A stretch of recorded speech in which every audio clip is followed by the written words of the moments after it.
አንድ ነገር ልንገራችሁ። ልብስና ጥርስ የማይሸፍነው ነገር የለም አይደለም የሚባለው። የሳቀ ሁሉ ደስተኛ አይደለም። ሁሌም የምስቀው የተሻለ አማራጭ ሆኖ ስላገኘሁት ሳይከፋኝ ቀርቶ እኮ አይደለም።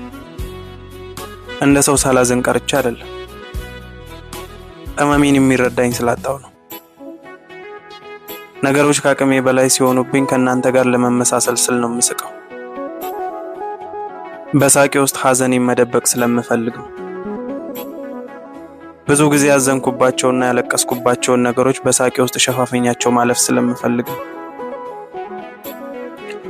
ምን እንደተረዳው ታውቃላችሁ? እዚህ ምድር ላይ ማጣት የሌለብህ ነገር ቢኖር ራስህን። ራስህን ካላጣ የፈለግከውን ነገር ታገኘዋለህ። ሁሉም ነገር ያልፋል።